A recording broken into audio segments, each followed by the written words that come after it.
Our next speech would be from Alan. Alan is a seasoned Toastmaster. He's going to be sharing with us today a speech on preparing award-winning baby back ribs. Alan has been involved in barbecuing for quite a few years now. He's entered a few competitions, and he's remarkably won awards in the Memphis in May shows. So I'm very eager to hear how to improve my ribs, especially barbecue ribs. Thank you all.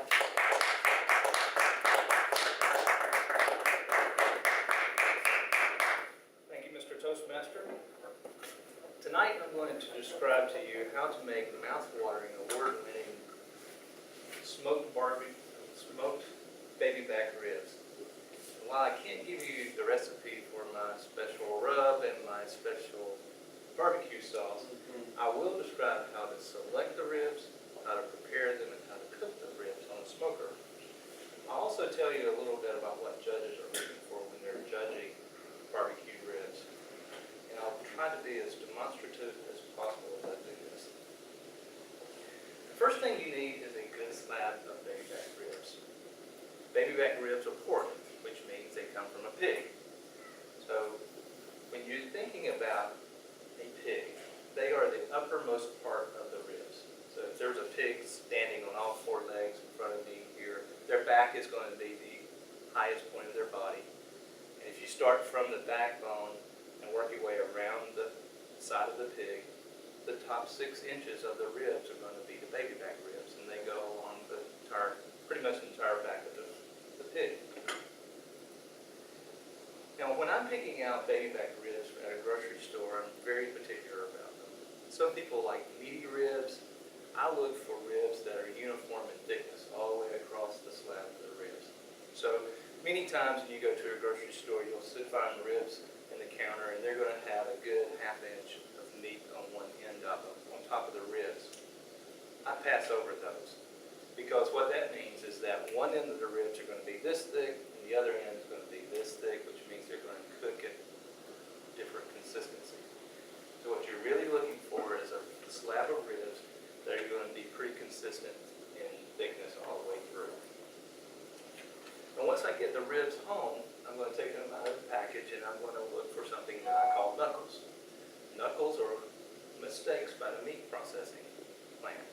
When they were cutting the ribs off the back of off the side of the pig, they got a little too close to the backbone, and so you come home with little pieces of bone from the pig's backbone. For competition ribs, you want to make sure you cut those out. If you're cooking these for home, don't worry about it, it's no big deal. The other thing that happens on ribs, or it comes on ribs, is on the inside of the ribs there's a thin membrane. This membrane is like a skin-like substance. It's strong, thin, and a little slippery. And we want to remove that as well. We want to take the membrane off of the back of the ribs. When you do this, it's not as easy as it may sound. It's sort of like taking a Band-Aid off your skin. The hard part is getting it started. You know how you have to pick up the edge of the Band-Aid to get a good grip on it? It's the same way with this membrane. You have to get it started with something, grab it, and just pull it away from the ribs like you would pull a Band-Aid off your skin. At this point, we should have a good set of ribs, right?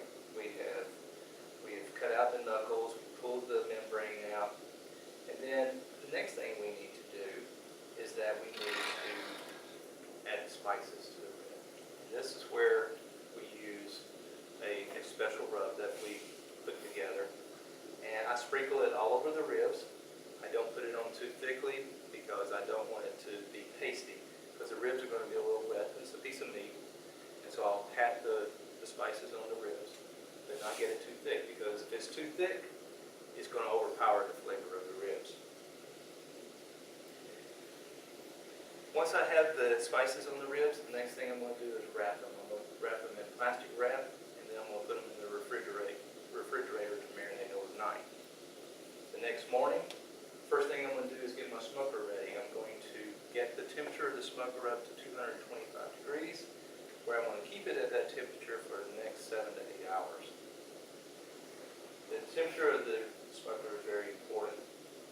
The other thing that I'm I'm going to do is I'm going to add wood chips to the coals, the hot coals in the smoker. These wood chips have been soaked overnight in water and are usually apple wood chips or peach or cherry, some kind of fruit-based tree. And I will put those on those hot coals. Because they've been soaked in water overnight, they're not going to burn immediately. Instead, they're going to do what? They're going to smoke. This smoke is what's going to add some of the flavor to the ribs. Now that my smoker is ready, my ribs are ready, it's time to put them on the grill of the smoker. And when I put them on the smoker, the rib bones are curved. I want the ends of the bones to be pointing up. And the reason I do that is because it forms a cup. If you think about a slab of ribs, they're about this long. You've got this natural cup that's formed with the ribs curved up. What happens as the ribs are cooking, natural juices from the ribs begin to pool in this little cup all the way up and down the ribs. This keeps the ribs moist during the cooking process. After about 4 hours, 3.5 to 4 hours, we're going to turn the ribs. What's going to happen when I turn the ribs over? I'm going to lose all those juices that I've maintained for 3 or 4 hours. Well, I don't need to be afraid of that because what I can do is I put apple juice in a spray bottle, and to keep the ribs moist from that point forward, I can spray the ribs with apple juice. The apple juice serves two purposes. One, to keep the ribs moist, and two, the acidity of the apple juice also serves as a meat tenderizer. So then, after about 5 hours, I begin to put the sauce on the ribs. And this is a special sauce that I make as well. And I put a liberal amount of the sauce on the ribs. I rub the ribs real good. I make sure every nook and cranny of the ribs are covered, the ends, the sides, the back, the front. And then I put them back on the grill. And I put them in the opposite. If they came off cup up, I put them cup down. If they came off cup down, I put them cup up, and I put them back on the grill. I do this every 30 to 40 minutes until the ribs are done. Once the ribs are supposed to be done after 7 hours, they should be ready to serve. But in the last hour and a half to 2 hours, I'm testing the ribs and trying to make sure that they are done. One of the things that judges look for when you actually pull the ribs off of the smoker is they want to see what the doneness of the ribs are. They don't want them overcooked and they don't want them undercooked. When you pull them off, they want you to hold them vertically. Hold them on one end, hold the ribs vertically so they hang. If the ribs start breaking apart and falling down, they're overcooked and you've lost the competition.